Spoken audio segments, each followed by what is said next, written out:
Alors je ne peux pas accepter que là où mes pieds se trouvent, les ténèbres, tu ne peux pas accepter que les ténèbres règnent chez toi, dans ta maison, dans ton foyer, dans ton quartier, dans la ville où tu es. La Bible dit que vous êtes des enfants de lumière. Et la lumière, on ne la cache pas. C'est notre responsabilité. Tous les chrétiens de Chartres, tous les pasteurs de Chartres, c'est votre responsabilité. Et Dieu nous demandera cela.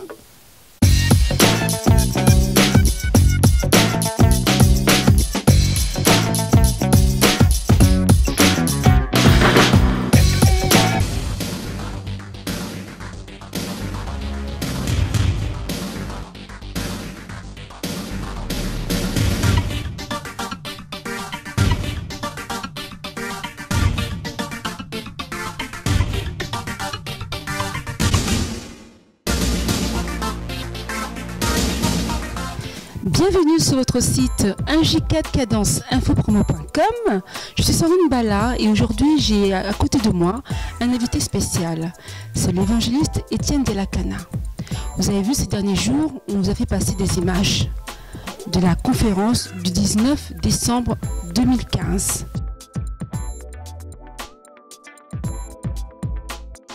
Et donc vous avez fait une conférence ce 19 décembre à Chartres. Et quelles sont vos impressions? Parce que c'est votre première conférence, bien que vous ayez fait d'autres conférences avec d'autres serviteurs dans d'autres pays du monde. Mais quelle est votre impression pour cette conférence? Tout d'abord, le plaisir est pour moi. Merci de m'accueillir sur votre chaîne. Je suis vraiment honoré, très ravi. Pour la question que vous m'avez posée, tout d'abord, nos impressions sont...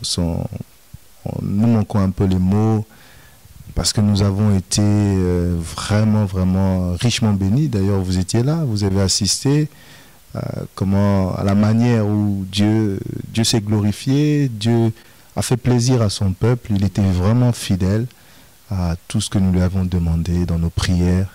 Et pour une première, je peux dire ici, dans cette ville de Chartres, en tout cas, les choses se sont passées merveilleusement bien. Nous sommes très contents. Et cela nous a aussi donné, nous a motivé, nous a donné tout simplement encore d'autres projets dans le cœur pour continuer encore à faire, d'aller encore des choses encore plus belles, plus grandes encore. D'accord, mais aujourd'hui vous êtes implanté à Chartres. À Chartres, on sait qu'il y a déjà beaucoup d'églises. Ne pensez-vous pas que vous allez être comme une personne qui dérange, une personne de plus, un concurrent? Je ne pense pas cela. Pourquoi? Parce que la seule personne que nous pouvons déranger, ce ne sont pas les chrétiens. Nous ne pouvons que déranger notre ennemi à tous, Satan, notre adversaire, avec ses acolytes, avec son armée, son royaume. Ouais. Si nous affirmons que nous sommes des chrétiens sous l'enseignement de Jésus. Vous voyez? Malheureusement, on voit ce qui se passe dans la vie des chrétiens. Mais si nous sommes réellement des chrétiens, on ne doit pas se déranger. Pourquoi je dérangerais l'autre homme de Dieu qui fait un travail formidable dans l'autre quartier là-bas? Donc pour vous, est-ce qu'il serait possible de rassembler tous les pasteurs et de faire une assemblée? Tout est possible. Tout est possible avec le Seigneur. C'est une simple question de bonne volonté. Ma soeur, j'ai voyagé un peu. Le souvenir, lorsque j'étais en Afrique, d'une assemblée où nous étions en train de servir, faire le culte. Mais vous voyez, les bâtiments chez nous, en Afrique, donc les murs sont déjà épaisses. Donc l'autre assemblée était collée. Donc on avait du mal, moi-même j'avais du mal à entendre, à se concentrer, à entendre la louange, la prédication, parce que tout était en même temps. Et le Seigneur là m'a enseigné beaucoup de choses. C'est là que j'ai compris que l'Église et souffre. La souffrance de l'Église, c'est une division. C'est une division. Je crois que des choses comme ça, on n'a qu'un seul Seigneur. On n'a qu'un seul message. Concernant donc les pasteurs de Chartres, vous avez invité beaucoup de pasteurs. Nous avons vu qu'il y avait des pasteurs qui venaient de l'Afrique du Sud aussi, de l'Arménie et de Paris. Mais est-ce que les pasteurs, les serviteurs de Chartres ont répondu à l'invitation? Alors, à mon grand regret, après je peux comprendre les programmes de chacun, les circonstances que chacun a pu avoir. Mais à mon grand regret, bon nombre des invitations qui a été données pour le peuple de Dieu à Chartres même, puisque c'était pour la ville de Chartres, premièrement. C'était pour les habitants de Chartres, pour Chartres, les habitants de Chartres, pour les chrétiens de Chartres. C'était d'abord, premièrement, pour les Chartrains. Et on a fait d'autres invitations, on a lancé d'autres invitations pour des personnes de l'extérieur. Mais nous avons effectivement constaté qu'il y avait en majorité beaucoup plus de personnes de l'extérieur que de l'intérieur. Nous souhaiterons à l'avenir, la prochaine, puisque nous avons encore d'autres projets, quand le Seigneur permettra qu'il y ait d'autres réunions, d'autres conférences, où ça demandera qu'il y ait beaucoup de ministères. Nous aimerons vraiment ressentir cette unité-là. Mais je vous annonce que nous avons reçu l'appel du qui aimerait bien être en contact avec vous pour faire que l'œuvre puisse évoluer à Chartres. Qu'est-ce que vous en pensez de ça? Pour l'avancement du royaume, je ne peux que être d'accord. Il faut bien comprendre ce que Jésus-Christ enseigne en parlant de la moisson. Il faut bien comprendre ces choses-là. Tout d'abord, c'est l'œuvre de Dieu, le champ de Dieu, la moisson de Dieu. Chartres, c'est une moisson, c'est un champ. Vous voyez? Et nous ne sommes que des ouvriers. Quand le Seigneur a dit, priez que le maître de la moisson envoie des ouvriers. Vous voyez? Moi, je suis dans la joie, je suis béni, je glorifie le Père, je rends grâce au Seigneur si j'apprends que dans tel coin de la ville de Chartres, il y a des serviteurs, des enfants de Dieu qui sont en train de se battre, qui évoluent, qui émergent, qui travaillent. Et à travers cette œuvre, des vies, des païens, il y a des conversions et tout ça. Alléluia. Vous voyez? Donc, l'évangile doit s'étendre. L'évangile doit s'étendre. Maintenant, votre vision pour Chartres, parce qu'on dit que Chartres, c'est une ville de sorciers, une ville où bon, il y a beaucoup de choses qui se disent sur Chartres. Hein. Quelle est votre vision? Oui, c'est ce que je voulais dire tout à l'heure. Dans cette conférence, le thème était sous l'ère messianique. L'ère messianique. J'ai expliqué, vos images le montrent, dans la sainte conférence que nous avons eue. J'ai expliqué quelques grandes lignes, mais nous n'avons pas eu le temps de rentrer vraiment dans les détails parce qu'il y a trop à dire. Mais l'ère messianique, comprenons simplement dans ce verset de Ésaïe chapitre 8, verset 23 et le chapitre 9. C'est-à-dire qu'il y a eu une époque, il y a eu un temps où c'était les ténèbres qui régnaient. Dieu a laissé les ténèbres régner. Revenez, faites un flashback sur Genèse chapitre 1, à partir du verset 1, verset 2 seulement. Mais je voulais juste simplement comprendre, sans rentrer trop dans les détails, qu'on nous parle des ténèbres qui recouvraient la terre. Et après, quand on reçoit, on nous dit que la lumière fut. Et quand la lumière fut, il n'y avait plus de ténèbres. C'est une prophétie qui rejoint Ésaïe 8, 23. Et c'est une prophétie qui était accomplie lorsque le Seigneur Jésus-Christ est arrivé. Il y avait un temps, ma sœur, où les ténèbres régnaient sur ta vie. Tu dois le savoir. Les ténèbres, les démons régnaient, le mal régnait, le péché régnait sur ma vie, sur la vie des enfants de Dieu qui nous regardent, des serviteurs de Dieu qui nous suivent. Il y avait un temps.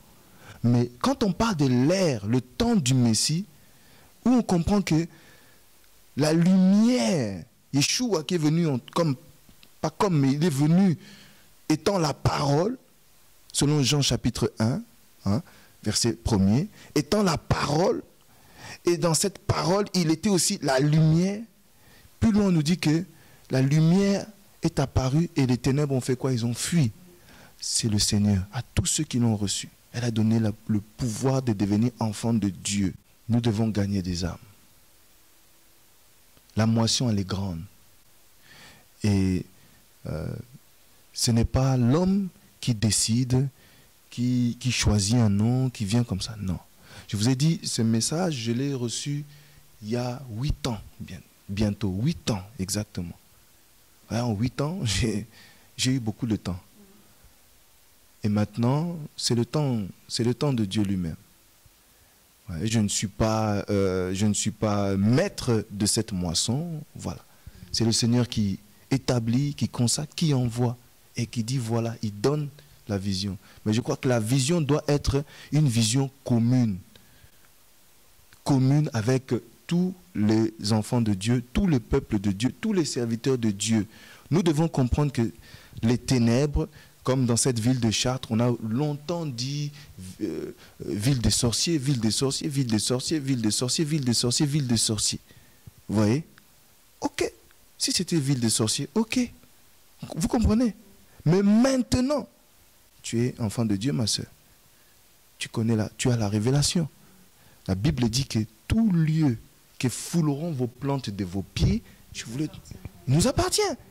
Alors comment moi, serviteur de Dieu, comment toi, pasteur, prophète, apôtre, comment toi, enfant de Dieu, tu peux dire que cette ville appartient aux sorciers? C'est ça. On ne peut plus. Le problème, il est là. Par nos bouches, nous-mêmes, nous devons faire attention à ce que nous confessons. C'est notre devoir. Et je dis cela aux églises qui se trouvent ici à Chartres.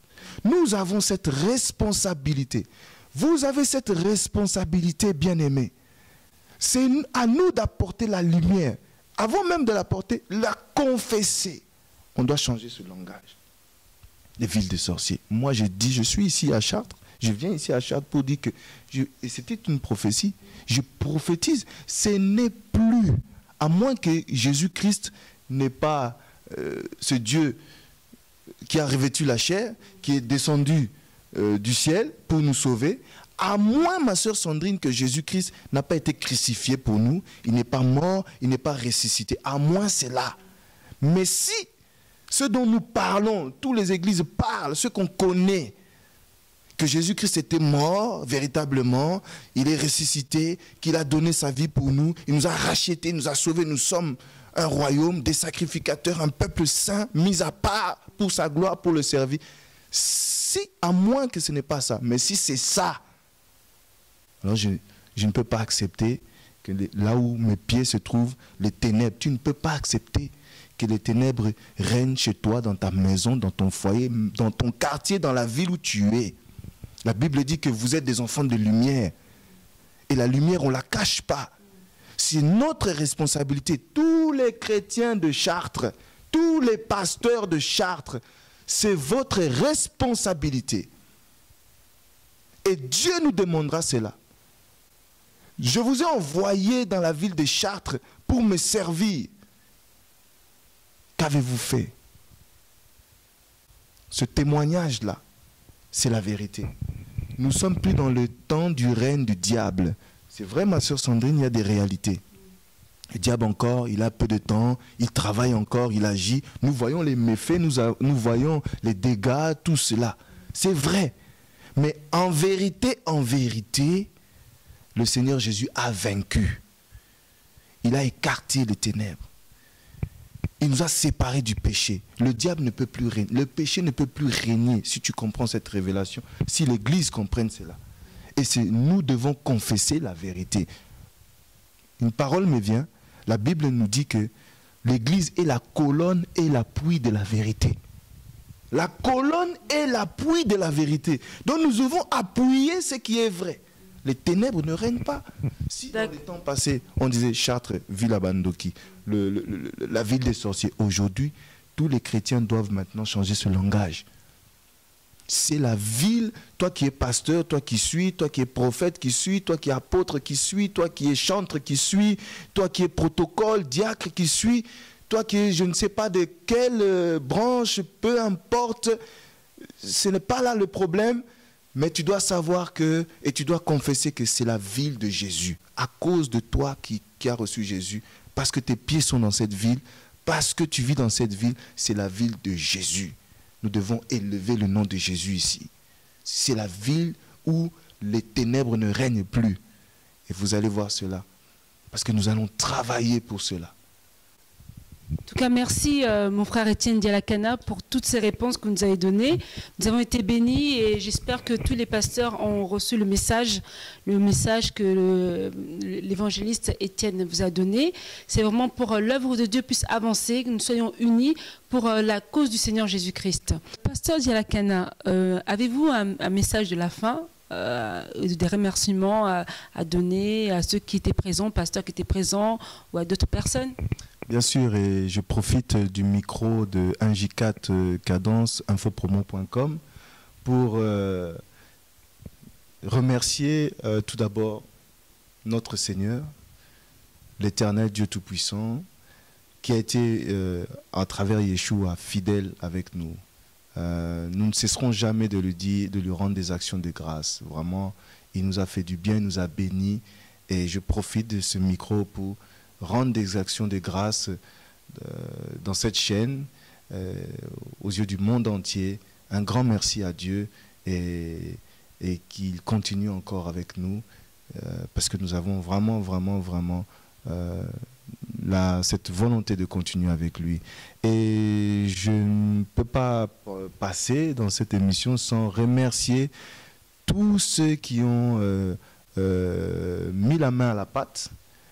Je remercie tous ceux qui ont travaillé pour cette sainte conférence du 19.